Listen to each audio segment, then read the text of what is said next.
Every morning, before a farmer in Brazil sells his grain, before a factory in Vietnam pays its workers, before a government in Nigeria buys medicine, someone, somewhere, must first acquire US dollars. Not because they want to, because they have no choice. This is not a recent policy. It is not an accident. It is the result of a single set of decisions made in a mountain resort in New Hampshire in the summer of 1944. Decisions that quietly rewrote how every country on Earth would earn, spend, and survive. Imagine you are sitting at a table in 1944. The war is not yet over, but the outcome is no longer in serious doubt. The men in this room know what is coming, and more importantly, they know who will be left standing when it ends. 44 nations sent representatives to Bretton Woods, New Hampshire that July. Most came hoping to rebuild a shattered world economy.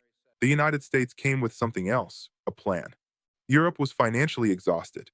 Britain, once the anchor of global finance, had borrowed heavily to survive. The Soviet Union was focused inward. No other power had the industrial capacity, the gold reserves, or the military reach that America possessed in that moment. The window was open, and Washington knew it. The agreement that emerged from those 3 weeks was elegant in its structure. Every major currency would be pegged to the US dollar. The dollar, in turn, would be pegged to gold at a fixed rate of $35 per ounce. America would act as the guarantor of the system. In exchange, the dollar would become the world's reserve currency, the standard unit for international trade, debt, and settlement. What this meant in practice was simple. If you wanted to buy oil, you needed dollars. If you wanted to repay a foreign loan, you needed dollars. If your central bank needed to hold reserves, it held dollars. Every nation on Earth became, in a structural sense, dependent on the supply and stability of American currency. For 2.5 decades, the system held. The dollar was credible because gold backed it. America ran surpluses. The world rebuilt. But the arrangement contained a quiet contradiction that the economist Robert Triffin identified in 1960. For the world to have enough dollars to function, America had to run deficits, spending more abroad than it earned. But running deficits, over time, would erode confidence in the dollar's gold backing. The system carried within it the seed of its own collapse. By the late 1960s, the cost of the Vietnam War and expansive domestic spending had done exactly what Triffin predicted. Foreign governments, watching American debt accumulate, began converting their dollar reserves into gold. France was particularly aggressive. The gold at Fort Knox was moving outward faster than the system could absorb.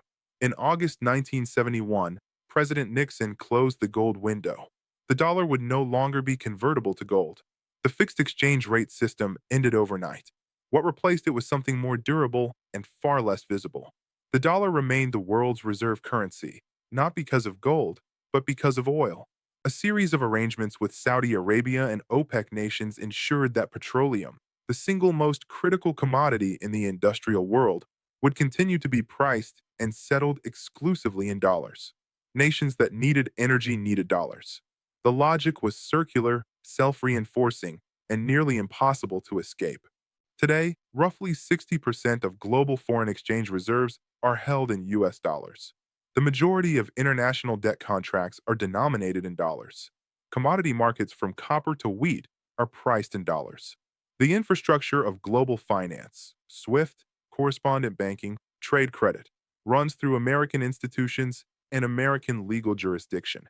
This gives the United States a capability no other nation possesses: the ability to sanction, to exclude, to pressure, not through armies, but through access.